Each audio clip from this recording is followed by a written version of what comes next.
क्या आप भी मोबाइल रिपेयरिंग सीखना चाहते हैं बिना टाइम बर्बाद किए? सिर्फ 45 दिनों में बने एक्सपर्ट।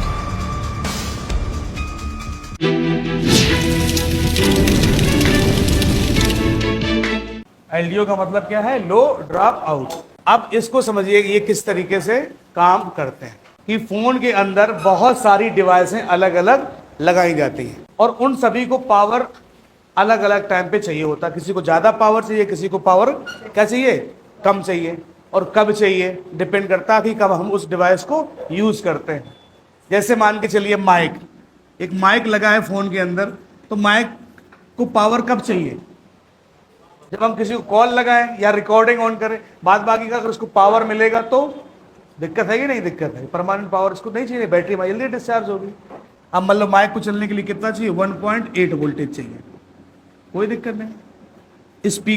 स्पीकर को पावर कब चाहिए? जब वो बजे 2.8 वोल्टेज। कब? जब स्पीकर की जरूरत पड़े तब। परमानेंट दोगे पावर तो ची बोलता रहेगा, गाना भले नहीं बजाओ आप, बैटरी खत्म होगी नहीं होगी। जैसे आप मान के चलिए कैमरा का जो है, कैमरा फ्लैश है, तो उसको पावर कब चाहिए? जब भाई टार्च हम जलाएं तभी पावर चाहिए कि परमानेंट दे देंगे? बताओ, परमानेंट दे देंगे तो लाइट जलती रहेगी और वोल्टेज हमारे बैटरी का बैकअप कम हो जाएगा। अब डिपेंड करता है टार्च पे हमें 1 पॉइंट रखना, 2 पॉइंट रखना, 3 पॉइंट रखना, तो उसके हिसाब से उसको वोल्टेज मिलेंगे। जैसे वाइब्रेटर आपका हो गया तो इसको वोल्टेज चाहिए मान लो 3.7 वोल्टेज, तो अगर इसको परमानेंट दे देंगे तो क्या होगा? परमानेंट घूमता रहेगा। क्या करेगा? परमानेंट घूमता रहेगा। तो घूमता रहेगा तो भाई जरूरत है क्या घूमने की? है कि नहीं है? बताओ भाई। नहीं है भाई। तो अब इसको ऐसे कॉन्सेप्ट से रखा गया कि जब इसको आवश्यकता पड़े तब यहां पर पावर पहुंचे, जब आवश्यकता ना हो तो पावर वहां पर ना पहुंचे। और अलग अलग डिवाइसें लगी तो अलग अलग वोल्टेज भी चाहिए होते हैं।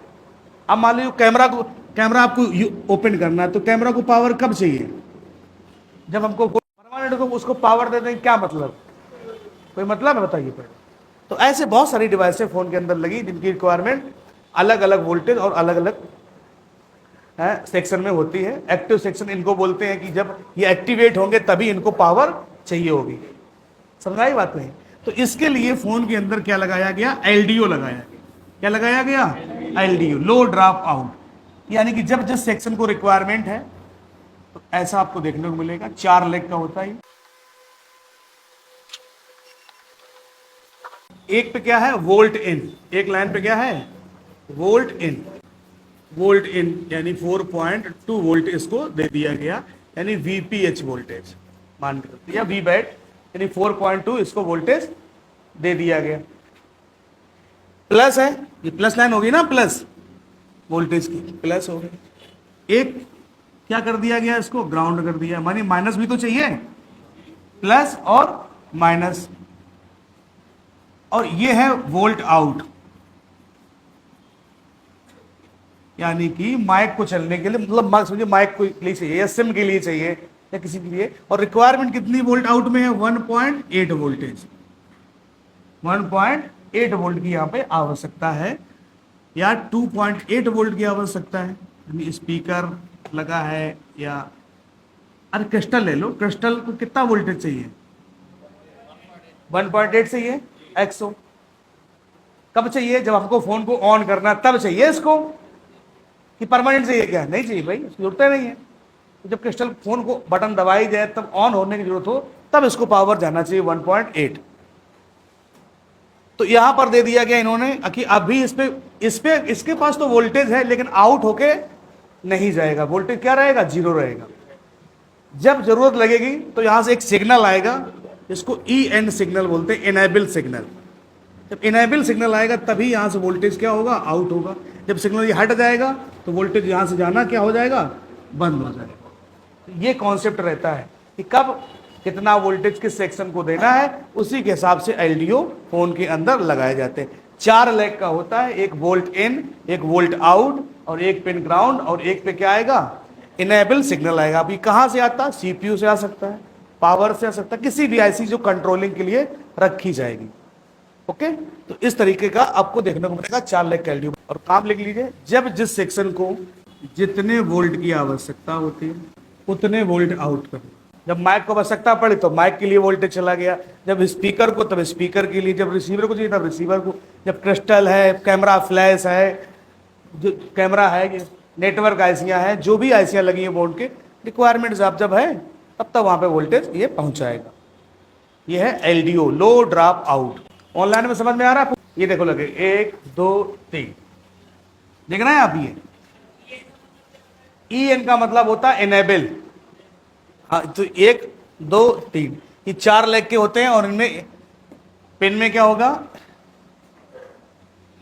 एक होगी इनपुट, एक वोल्टेज आएगा, एक क्या होगी ग्राउंड, एक पे क्या होगी इनेबल और एक पे क्या होगी आउट।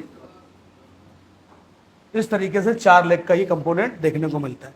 अब 4 लेग का हमारा वो भी था कपलर कॉइल या ईएमआई फिल्टर, याद आया कुछ? तो ईएमआई फिल्टर के अंदर वो भी एक बार दिखाइए सर जी, ईएमआई फिल्टर किस तरीके से। देखिए इसमें और उसमें अंतर है, इसके पॉइंट ऊपर की तरफ है, ओके, और एलडीओ में क्या है उसके लेग बाहर निकले। एक बार दिखाइए फिर से, क्या है इसमें लेग कैसे है? बाहर की तरफ है, जबकि कॉइल में क्या था ऊपर की तरफ पॉइंट दिए। तो दोनों में ये अंतर रहेगा, समझ में आई? वो भी 4 पॉइंट का है और 4 पॉइंट का ये भी है, 4 लेग का ये भी है, दोनों में अंतर है। अब इसमें टेस्टिंग कैसे करेंगे? टेस्टिंग करने के लिए हम मल्टीमीटर को बजर मोड पे सेट करेंगे। कहाँ सेट करेंगे? बजर मोड पे सेट करेंगे, ग्राउंड कर देंगे। क्या कर देंगे? ग्राउंड। तो क्या है कि इस पे हमें क्या चाहिए? जीआर वैल्यू एक पिन पे, इस पे क्या चाहिए हमें? जीआर चाहिए, इस पे क्या चाहिए हमें? बीप चाहिए, और इस पे क्या चाहिए? जीआर चाहिए। यानी कि 3 पॉइंट पे हमें वैल्यू चाहिए और एक पे क्या चाहिए हमें? बीप चाहिए। तो हमारा सही है। या फिर हम डाटा केबल लगा के, अब आप कोई डिवाइस अगर आप एक्टिवेट कर सकते हो, एलडीओ पीछे लगा है तो वोल्ट इन चेक करिए, इनेबल और फिर आउटपुट। तो ये कठिन चेक करना पड़ेगा आपको कि इनेबल का भाई वाइब्रेटर है तो वाइब्रेटर बहुत मिली सेकंड के लिए घूमता है, तो उसको टच करो तो चेक हो पाए, तो फिर वोल्टेज चला जाएगा, तो ये दिक्कत करेगा। तो 3 पॉइंट पे आप जीआर चेक कर लीजिए और एक पॉइंट पे क्या चेक कर लीजिए? आप बीप चेक कर लीजिए। एक बार चेक कराइए सर जी। मल्टीमीटर बजर मोड पे रहेगा, रीडिंग आ रही है, ठीक है। बीप कर रहा है एक पॉइंट, ओके, रीडिंग आ रही है, ठीक है। तो 3 पॉइंट पे क्या है? रीडिंग आएगी और एक पॉइंट पे बीप करेगा। तो इस तरीके से हम चेक कर सकते हैं। तो अब ये जो एलडीओ है 4 लेग का होता है। अब ये कुछ फोन के अंदर आपको देखने को भी नहीं मिलेगा और कुछ फोन के अंदर देखने को मिलेगा। तो अब बात ये आती है भैया देखने को क्यों नहीं मिलेगा? तो भाई तो मोबाइल के अंदर माइक, स्पीकर, वाइब्रेटर, कैमरा वैमरा तो हर फोन के अंदर लगे हैं, तो उसमें भी तो लगा होना चाहिए। उनको पावर कहाँ से आता है? तो पहले फोनों के अंदर एलडीओ लग के आते थे, अभी भी लग के आते हैं, संख्या हो सकती है 1 2 लगे हों, या हो सकता है एक भी ना लगे हो, या उससे ज़्यादा भी हो सकते हैं। तो अब इस एलडीओ को फिर किया क्या गया? तो इस एलडीओ को क्या किया गया? पावर आईसी में इनबिल्ड कर दिया गया। तो कुछ फोनों के अंदर बाहर भी आपको देखने को मिलेगा और कुछ में नहीं भी मिलेगा, संख्या कम भी हो सकती है, क्योंकि इसको क्या किया गया है? इसको इनबिल्ड कर दिया गया है। किसमें? पावर आईसी में इनबिल्ड कर दिया गया। इतनी रिक्वायरमेंट है, उतने एलडीओ आपको यहाँ पे देखने को मिलेंगे। तो बोर्ड में लगे भी हो सकते हैं, नहीं भी लगे सकते हैं। नहीं लगे हैं पावर में तो इनबिल्ड होते ही होते। अगर पावर में इनबिल्ड है तो यहाँ पर जो यहाँ से जो वोल्टेज निकलेगा, क्या निकलेगा? वोल्टेज जो यहाँ से जो इन एलडीओ बनाएंगे अलग अलग सेक्शन के लिए, उनके नाम कोडिंग से पढ़े जाएंगे। किससे पढ़े जाएंगे? कोडिंग से। अब कोडिंग्स क्या लिखी रहेगी यहाँ पर? जैसे यहाँ पे लिखा रहेगा, आपको मिलेगा V reg L1 1P0, ऐसे करके कोडिंग रहेगी। अब इस कोडिंग का मतलब है, V का मतलब हो गया वोल्टेज। V का मतलब क्या है? वोल्टेज। R का मतलब है रेगुलेटर,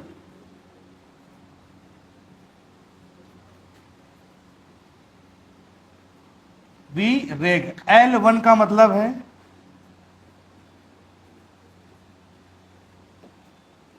एलडीओ नंबर 1P0 का मतलब है 1.0 वोल्टेज, यानी कि पावर आईसी के अंदर जो एलडीओ नंबर 1 है वो कितना वोल्टेज बनाएगा? 1.0 वोल्टेज बनाएगा। इस कोडिंग का मतलब है। ऐसी कोडिंग जहां पर मिल जाए आप समझ जाइए ये वाला वोल्टेज कहां से आ रहा है? पावर आईसी से आ रहा है। पावर आईसी के अंदर जो इनबिल्ड एलडीओ है वहां से ये वोल्टेज आ रहा है। जैसे मान लीजिए यहाँ पे वी रेग L5 1P0, तो इसका मतलब क्या हो गया? Voltage regulator LDO number 5 1.8, 1P8 का मतलब 1.8, यानी कि पावर आईसी के अंदर जो एलडीओ नंबर 5 लगा है वो क्या कर रहा है? 1.8 वोल्ट को बनाएगा, यानी एलडीओ नंबर 5 है जो। तो ऐसे बहुत सारे एलडीओ क्या कर दिए गए हैं? पावर आईसी के अंदर इनबिल्ड कर दिए गए। तो टेस्टिंग हम लोगों ने समझी।